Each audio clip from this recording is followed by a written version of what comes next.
Thank you very much for the introduction, Mr. Chairperson, Mr. Co-Chairperson, delegates, ladies and gentlemen. It's indeed a pleasure to be here this evening to say a few words. My title of the talk is Understanding the Emerging Potential of Geophysics for Novel Application in Complex Geotechnical Problems. I will be not taking into account geophysical logging, borehole logging. I shall be dealing mainly with the surface geophysical problems. Now, let us have a look at this. This is there are varieties of applications of geophysics, but here we shall be dealing with what is termed nowadays as near surface geophysics, and what is near surface that we shall define it afterwards.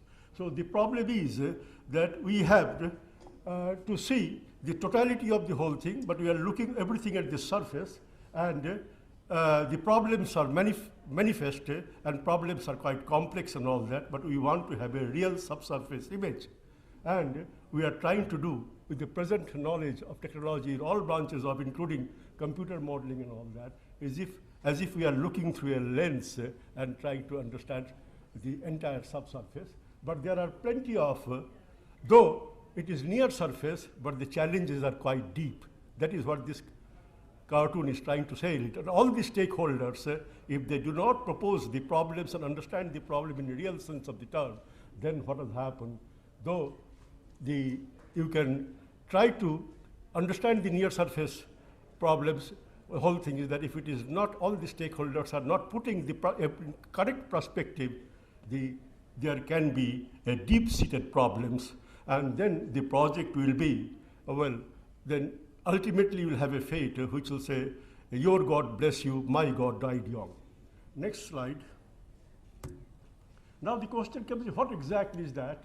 That man interacts with this part of the Earth's crust, he walks on it, he drills and excavates into it, he constructs structures on and in it. He utilizes its water and mineral resources, and his wastes are stored and in it and seep into it. So therefore, what exactly has happened? This near-surface geophysics covers the problems with the geotechnical engineering or engineering geology, environmental problems, as well as hydrogeological problems. These are the main areas in which this near-surface geophysics operates. Now, these are the depth to quantify that what exactly we are meaning it, up to what depth we are going it. Generally, broadly, qualitatively, we can say the most of the problems are within confined to 0 to 30 meter, including the critical zones, because critical zone study has become very important of late. So that may be even less than 10 meters, but 0 to 30 meter is, and that is the major problems. Half of that, or 1/3 of that, is 30 to 100 meter. And then 100 to 30 meter, 300 meter is maybe another half or maybe another quarter. And very few problems are 300 meters, that is mostly in the mining industries and all that. But this is a broad classification. The amount by percentage may change slightly depending upon which area you are looking into. Now the question is, varieties of problems can be done. We shall just look at it, a small, which is very shallow. There is a gas pipeline project. This has been done by the GPR survey, which is a high frequency electromagnetic method. And you can see that it maps it. You can see that it has mapped it absolutely, and this is in time, and this time will be converted into depth in the final maps, and this is what exactly it has located. The validation still follows quickly related to other types of geophysical applications, such as prospect development in petroleum exploration. So what exactly has happened, why I am saying it, because whatever you conclude or whatever you give your interpretations, this immediately gets validated. And it is done very quickly in such areas which is very shallow as compared to where geophysics is very widely applied, like oil explorations, where the validation takes time because of the various other factors. Now in geotechnical and groundwater problems, we have lived from a role of merely a sensible, cost-effective substitute for boreholes or a scapegoat in difficult subsurface geology to one in which they are often the only means by which an important problem can be addressed. If a systematic project has to be done with a long-term risk removal, then this is that the only means which an important problem can be addressed. This is what Dubetsky and Romick said as back as 1985. There are great potential for these methods to define subsurface details. Nowadays, we don't call it subsurface debate, we call it subsurface imaging. You have medical imaging, exactly the similar way it is done subsurface imaging. They are also use various types of electromagnetic waves. Here also use various types of electromagnetic waves. With a level of accuracy, precision, economy, and safety that can approach direct sampling, but with a much greater aerial coverage. This is what exactly is much more important. It is not a point specific, it gives an aerial coverage, so you can have a much better total perspective. And this is a quotation from National Research Council 2000. So now the question is that what exactly are the working stages for the near surface geophysics?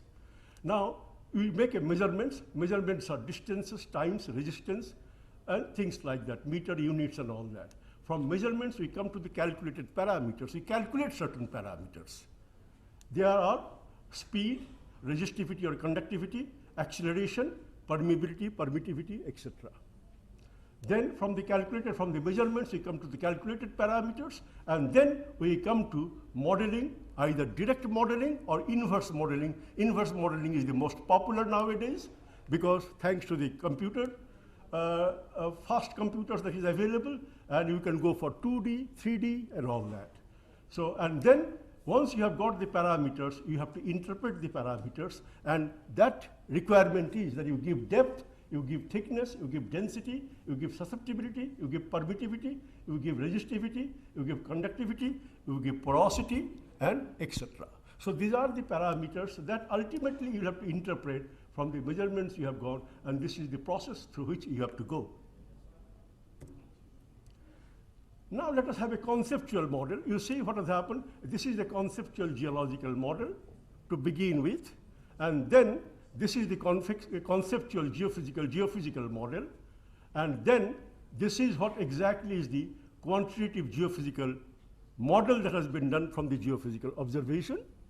And then what exactly has happened, if we are doing it seismic, then this is where you're measuring the velocity and density, and if you are measuring resistivity, then you are measuring the resistivity or reciprocal of conductivity. So this is what exactly the conceptual geological model will be converted to a conceptual geophysical model, and from there we shall do a quantitative geophysical model which will give the parameters. If it is a seismic, it will give the velocity of the rock formations, and if it is resistivity, if it is electrical, it will give the resistivity, and sometime more than one geophysical method should be applied so that you have a some sort of ambiguities can be lessened or removed. Now the question comes: the self-potential method is one method which was the first with which the geophysics started, maybe more than 150 years back in England, and then subsequently, in the process of other advanced geophysical methods like resistivity, induced polarization, seismic, electromagnetics, and all that, it lost its place in geophysical exploration. So it became an ugly duckling, if I can say it in a literary fairy tale by Danish poet and author Hans Christian Andersen. The story tells of a homely little bird born in a barnyard and who suffers abuse from the others around him until, much to his delight and to the surprise of others, he matures into a beautiful swan. But it took some time for the ugly duckling to get into a beautiful swan, the most beautiful bird of all, a tale about personal transformations for the better. Exactly the same thing has happened. This is the cheapest, fastest, and it was the earliest geophysical method to start, but it lost its way. And subsequently, very recently, because of thanks to the environmental problem, this has become from the ugly duckling to a beautiful swan. I shall just tell you, you see, this is a 4x4 matrix. This I have taken from a PhD thesis of Minsley, submitted from the MIT and he is now in Colorado School of Mines as a faculty member. So this is one earth science phenomena which is governed by, you will see, 4 laws: Ohm's law, Darcy's law, Fick's law, Fourier's law. And this is one earth science phenomena which is governed by 4 effects: Seebeck effect, Seebeck effect, then Soret effect, Peltier effect, and Dufour effect. So there is, at least not to my knowledge, a particular single earth science phenomena which is governed by 4 laws and 4 effects. And so therefore there are plenty of challenges in it. I shall not go into details, but let me show you some of the very interesting cases that we can see even from this. Now you see, here is a multiple measurements reservoir. This is taken from a Russian example of Boglovsky, and it is taken from also from our book, which is going to be published in the early 2016 by McGraw-Hill Education. The title of the book is Geoelectrical Methods, Theory and Application. So these are some of the applications that I'm showing it. Now you see, this is the SP. We have got over the reservoir, there was a leakage. There were more than 1 leakage places, and this is what the SP shows. But in addition to this, as I've said always, other type of measurements, if it's feasible, it should be done. And what this Boglovsky and Ogilvy did it, they measured the temperature variations. And you can see it is in the scale of, this scale is 1 degree Celsius.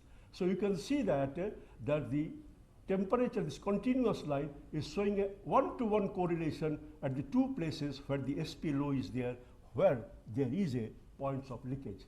And then they had also found out the velocity measurements, and velocity measurements also showed 1-to-1 correlation.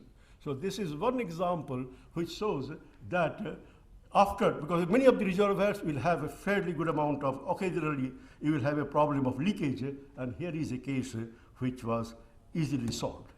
Now, then there are cases where you pump water and we try to find out how is the cone of depression. And then again, in Yugoslavia, a case was done, a study was done. There are many places study has been done, but I'm showing the cases there. You see, after the pumping, this is the place where the pumping was done. And now, the cone of depression measured from some whatever piezometric data is available, this is how they did it from the piezometric. And SP measurements were carried out after the pumping. Please see, it looks like a mirror image. It is just looks like a mirror image of the cone of depression and the SP measurements. This is something which was never tried, not tried very widely, but this is something which is worth looking into it in many other areas. Now we know there is a coal fire problem. If a person like me who has spent about 3 decades in near Jharia and all that, you see there are plenty of coal burning problems, not only in India, it is there in Colorado and all that.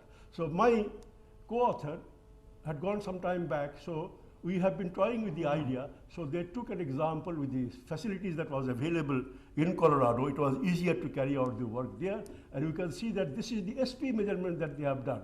This is the burning area, and this is where you got the cell potential anomaly. A distinctly cell potential anomaly, though it is a slightly noisy area, but it is certainly, signal is much above noise. And then this is the 2D resistivity imaging that has been done, and here you can see a low resistivity zone signifying the high temperature area, which is a burning area, and corroborating with the SP data and all that. So therefore, these 2 combined data locates the burning very clearly, and in many places, especially in the coal burning, in addition to it creates a void also. But that is an additional problem that also must be looked into it. Now what exactly has happened, for many of the problems that we do, that the interface between the overburden and the bedrock is very important. And now, most of the biological and chemical activity takes place and can be enriched organic matter. So this is what exactly is the bedrock. A, here you are seeing that.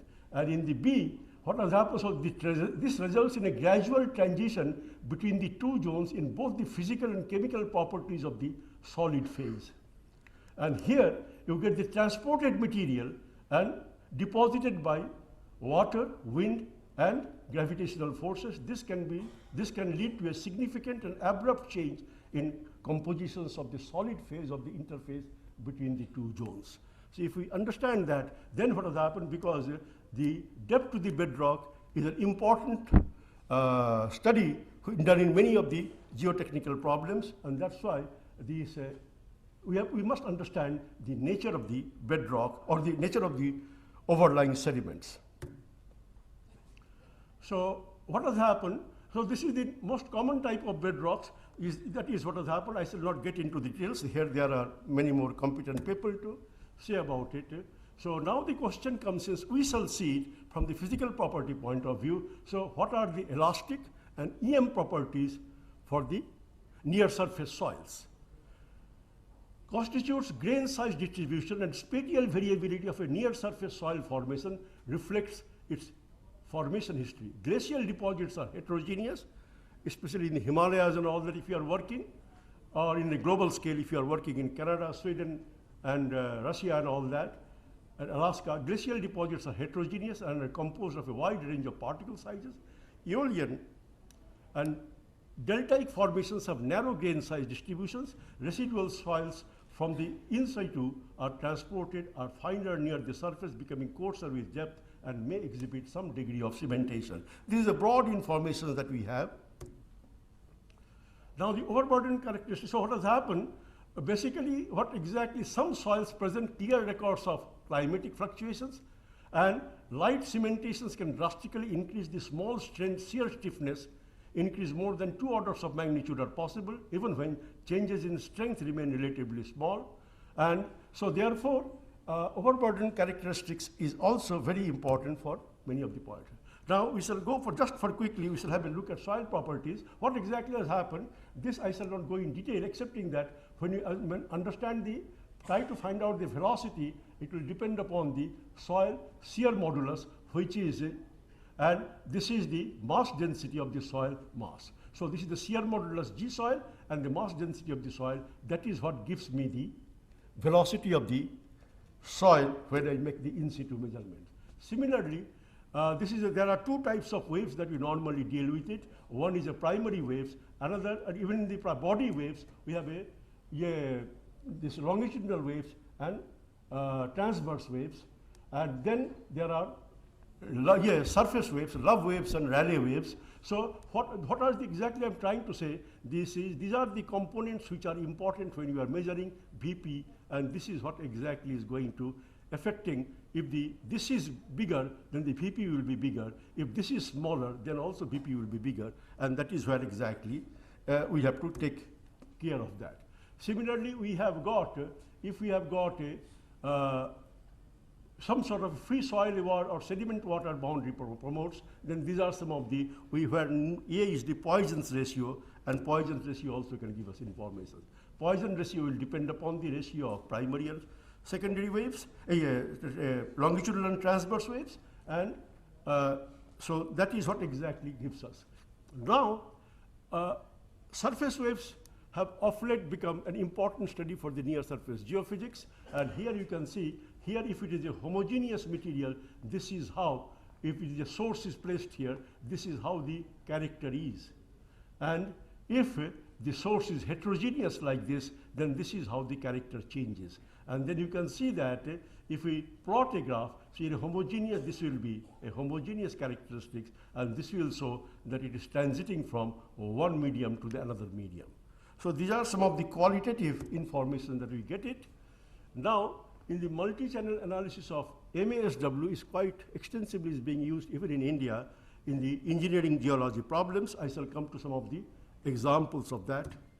Now this is what exactly you do it. This is a seismic source wave, and these are the very heterogeneous medium. These are the various channels depending upon the equipments that you have got.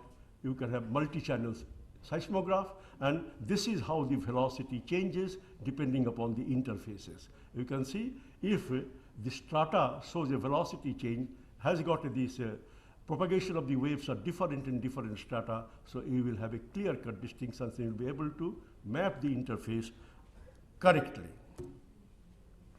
Then there are, this is from the Loktak project in Manipur, And then this is what exactly they are doing it again, the dispersal of the curves, and this is how we have got it, that this is with the depth, and this depth is about 20 meter, and this is a two-dimensional imaging or two-dimensional modeling using the S-wave propagation, and this is one-dimensional. So whenever you do it two-dimensional, first you get some information from 1D, and then you go to 2D, and nowadays we are going to the 3D also.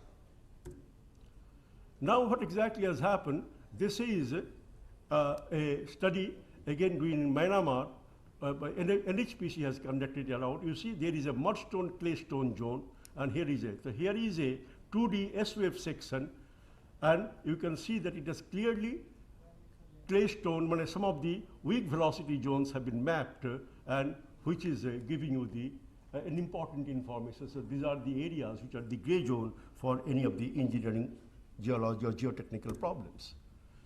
Exactly the same thing has been done for the shear wave velocity, and you are doing it for different traverses, and you can see that here.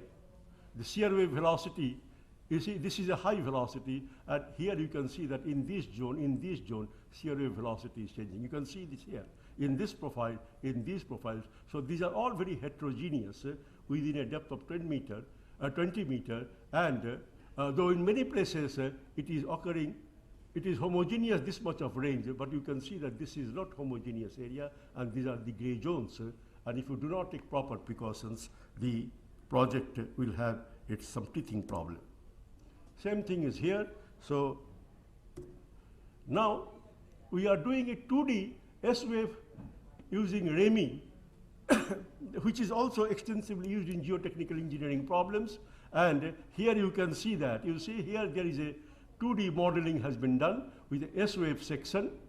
And this is also a Myanmar project done by the NHPC. And here you can see that, you see here there is you are getting a heterogeneous basement, at least at a depth.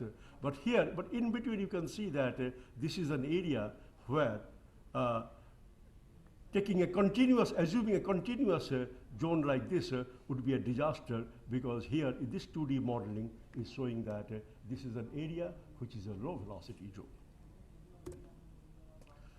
Now what has happened, GPR is again being done. Now there are two road tunnels, and this has been done with 50 megahertz. You see the 50 megahertz, 100 megahertz, or etc. will all decide that what is the depth to which you want to really investigate your target is.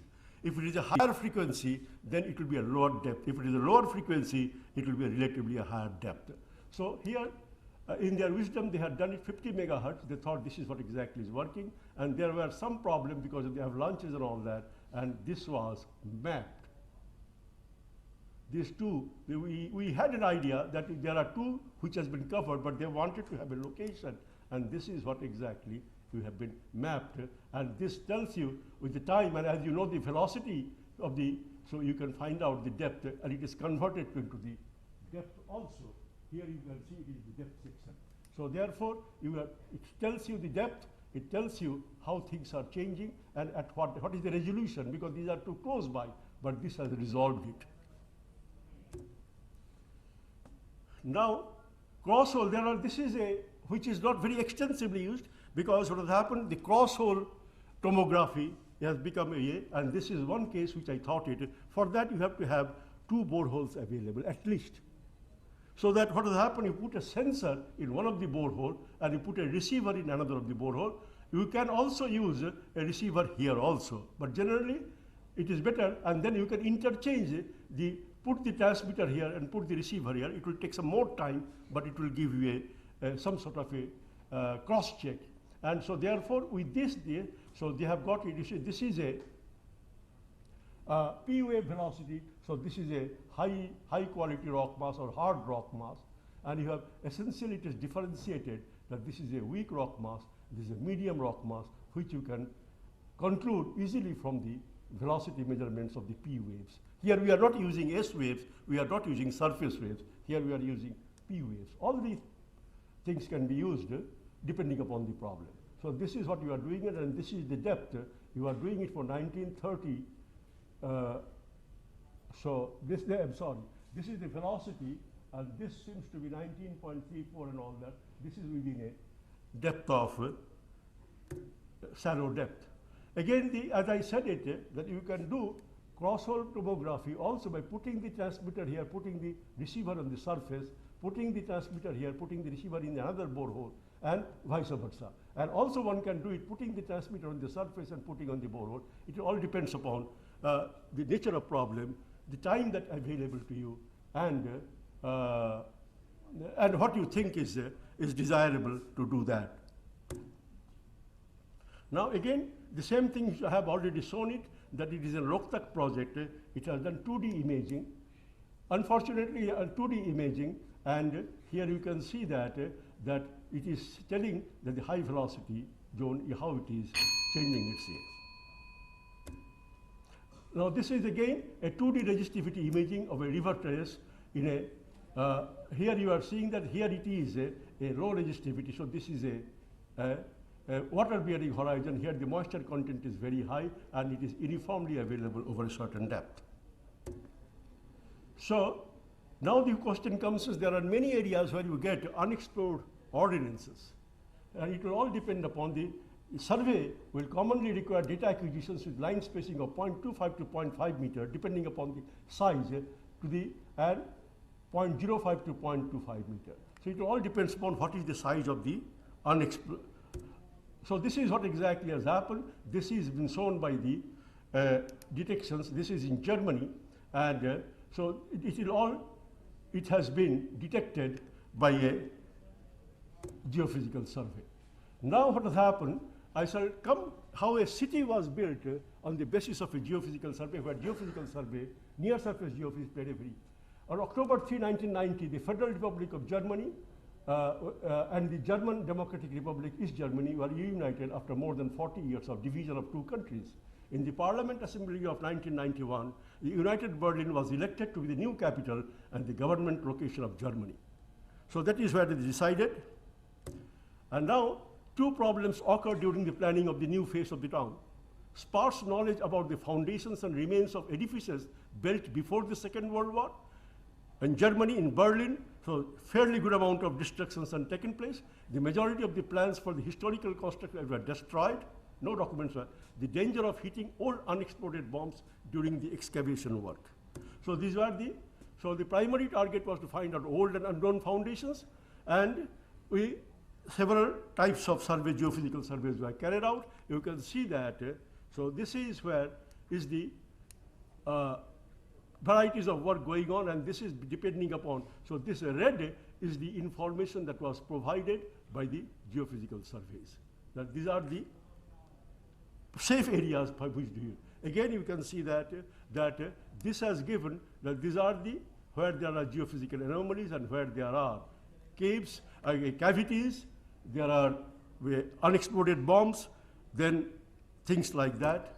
And again, certain things you can see that these are these colored zones are the areas which was provided so that they could plan the city and accordingly keeping these features in mind. Now this is what exactly has happened. The GPR survey was done, and it showed clearly that at a depth of 4 to 6 meter, what has happened, there are two areas which are essentially having tunnels or abandoned tunnels and things like that. Similarly, here you can see it has shown a seismic section that there is a change in formations, a sudden change in formations. Here it has shown that how a tunnel by tomography has been detected, and especially this is the locations where it has been done. Now this is final geophysical results. This is how it came. These are the various things they got it during the process, and these are the things which helped by the geophysical methods to really plan a new city which was built over a destroyed.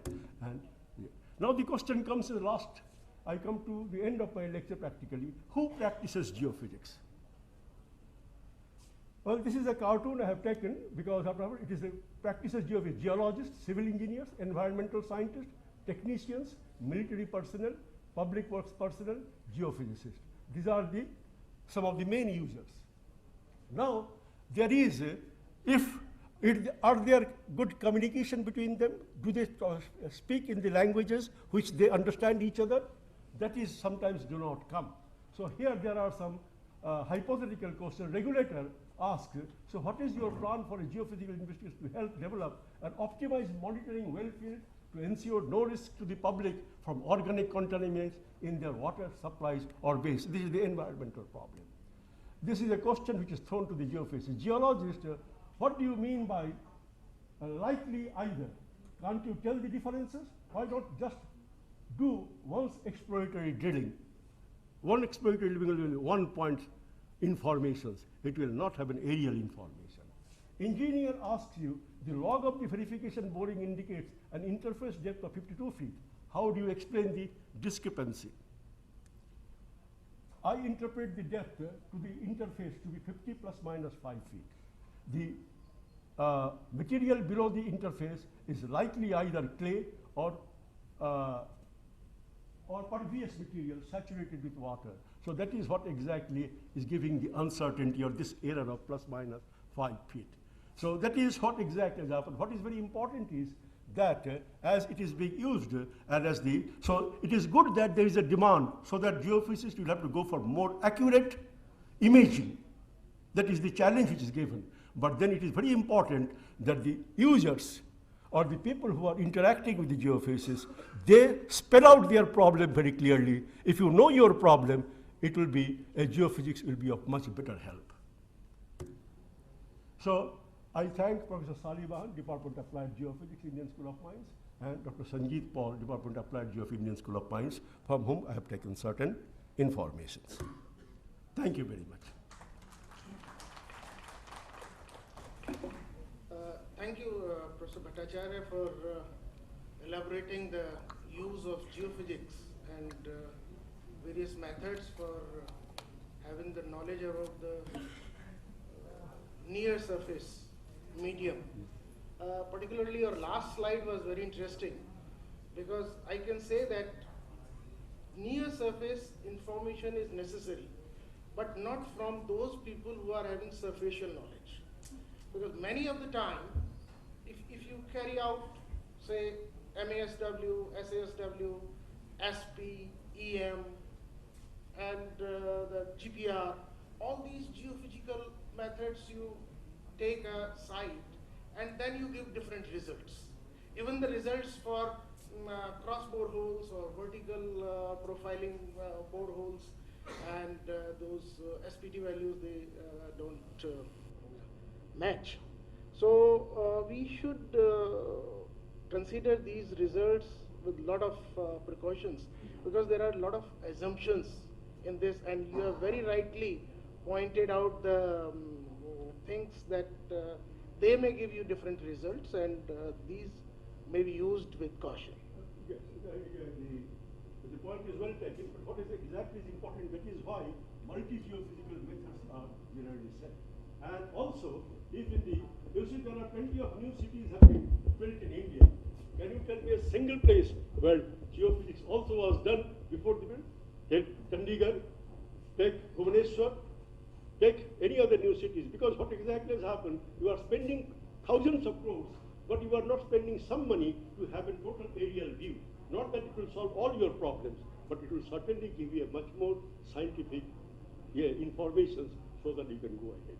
So what exactly is necessary is that you consider the totality of the problem, and then you have all the armaments that is before you. Exactly. Yes, we can have one or two questions, please. Very short question. Dr. In fact, I have two questions. Yes, please. One is that whether we should apply GPR for mineral exploration.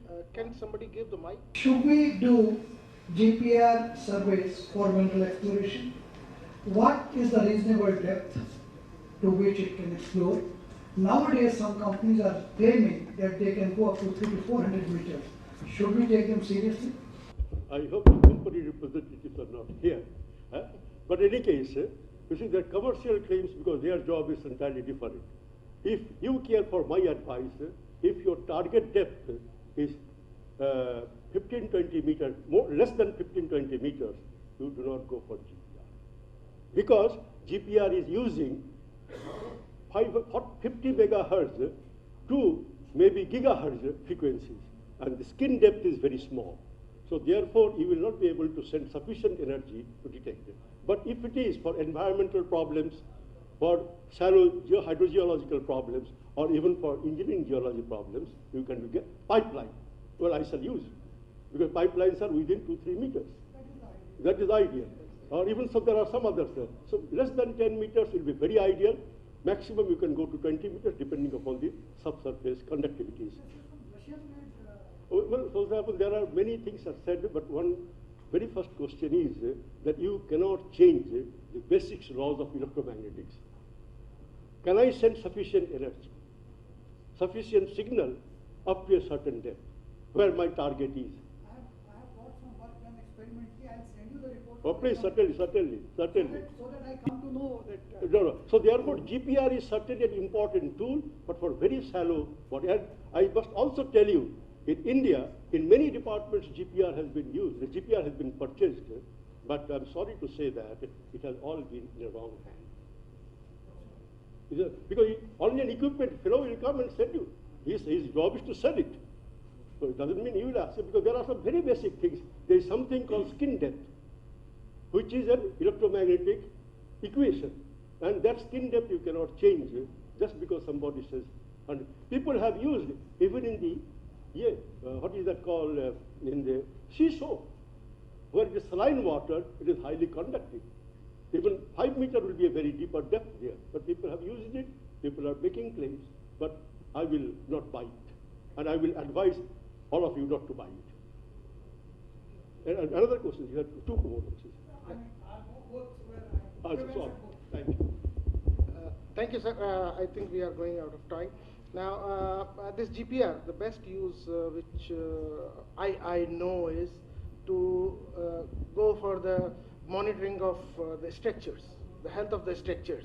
You see the walls, so you can go to that kind of skin depths of within a meter or so, using say 600 megahertz to 1000 megahertz.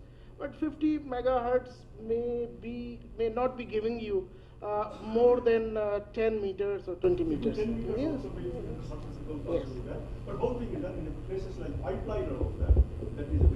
They are good. They are there. Thank you. So thank you, Professor Bhattacharya, for a very lively and very educative keynote.